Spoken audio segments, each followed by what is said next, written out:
បាទអូខេសួស្តីបងប្អូនទាំងអស់គ្នាវិលមកជួបគ្នាសារជាថ្មីម្ដងទៀតហើយជាមួយនឹង Channel ខ្មែរ Online បាទសម្រាប់វីដេអូថ្មីនេះផងដែរគឺខ្ញុំសូមធ្វើការបង្ហាញបងប្អូនពីរបៀបនៃការទិញទំនិញនៅក្នុង Alibaba ផងដែរអញ្ចឹងមុនចូលទៅដល់ការបង្ហាញពីរបៀបនៃការទិញទំនិញនៅក្នុង Alibaba សម្រាប់បងប្អូនដែលជាសមាជិកថ្មីសូមជួយចុចទៅលើប៊ូតុង Subscribe ដើម្បីទទួលបានរាល់វីដេអូថ្មីៗបន្ថែមទៀតពីខ្ញុំផងដែរអញ្ចឹងដើម្បីទិញបានគឺបងប្អូនចូលទៅកាន់ app Alibaba ទៅអូខេអញ្ចឹងនៅពេលដែលបងប្អូនចូលមកកាន់ app Alibaba ហើយគឺបងប្អូន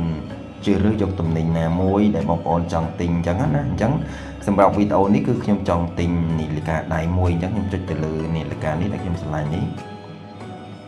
អូខេអញ្ចឹងនៅពេលដែលខ្ញុំចុចទៅលើនាឡិកានឹងហើយគឺខ្ញុំចុចទៅលើ Start Order គឺខ្ញុំចុចទៅលើអក្សរពណ៌ទឹកក្រូចនេះគឺចុចទៅលើអក្សរពណ៌ទឹកក្រូច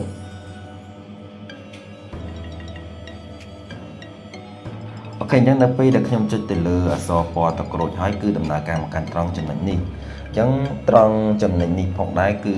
តម្រូវឲ្យយើងធ្វើការជ្រើសរើសយកពណ៌អញ្ចឹងបងប្អូនឆ្លាញ់ពណ៌មួយណាហើយសម្រាប់ហាងនេះផងដែរគឺតម្រូវឲ្យយើងទិញចាប់ពី2នាឡិកាឡើងទៅណាចាប់ពី2នាឡិកាឡើងទៅអញ្ចឹងខ្ញុំសូមជ្រើសរើសយកពណ៌គឺខ្ញុំទិញឲ្យគេដែរទេគឺខ្ញុំជ្រើសរើសយកពណ៌អញ្ចឹងខ្ញុំពណ៌នេះមួយហើយនឹងពណ៌ខាងលើនេះមួយទៀតអូខេអញ្ចឹងដល់ពេលដែលយើងកំណត់ពណ៌រួចរាល់អស់ហើយគឺយើងចុចទៅលើពាក្យពណ៌ទៅលើពាក្យ Start Order នេះគឺអក្សរពណ៌សហ្នឹងខាងក្រោមនេះមកអូខេអញ្ចឹងត្រង់ចំណុចនេះផងដែរគឺតម្រូវឲ្យយើងធ្វើការភ្ជាប់ជាមួយនឹងគណនីដែលយើងធ្វើការបញ្ជាទិញយើងទិញតាមរយៈ PayPal ក៏បានយើងទិញតាមរយៈ Visa Card ក៏បានទិញតាម Google Pay ក៏បានតែសម្រាប់វីដេអូនេះគឺខ្ញុំបង្ហាញបងប្អូនពីរបៀបនៃការទិញតាមរយៈ Visa Card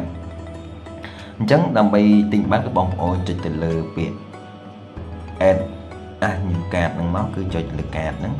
អូខេអញ្ចឹងនៅពេលដែលបងប្អូនចុចទៅលើពាក្យនឹងហើយគឺដំណើរការត្រង់មកកាន់ត្រង់ចំណុចនេះអញ្ចឹងត្រង់ចំណុចនេះផងដែរគឺខាងលើនេះគឺតម្រូវឲ្យយើងធ្វើការបញ្ចូលលេខ16ខ្ទង់ Visa Card របស់យើងអញ្ចឹងយើងចូលទៅកាន់ ABA មកដើម្បីយកលេខ16ខ្ទង់នោះមកដាក់ត្រង់ចំណុចទី1ខាងលើនេះគឺត្រង់ចំណុចខាងលើនេះអូខេអញ្ចឹងចំណុចទី2នេះគឺ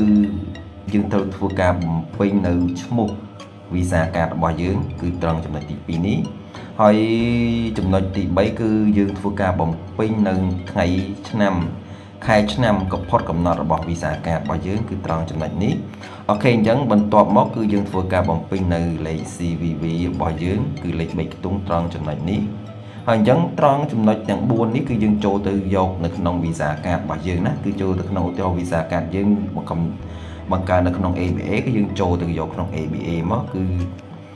សម្រាប់វីដេអូនេះគឺខ្ញុំមិនបង្ហាញបងប្អូនពីរបៀបនៃការចូលទៅយកទេដោយសារខ្ញុំអត់ចង់ឲ្យវីដេអូនេះវាវែងអញ្ចឹងខ្ញុំសង្ខេបខ្លីៗកាត់ដើម្បីឲ្យបងប្អូនឆាប់យល់សម្រាប់បងប្អូនដែលឥតយល់ពីរបៀបនៃការទិញពីរបៀបនៃការភ្ជាប់ជាមួយនឹង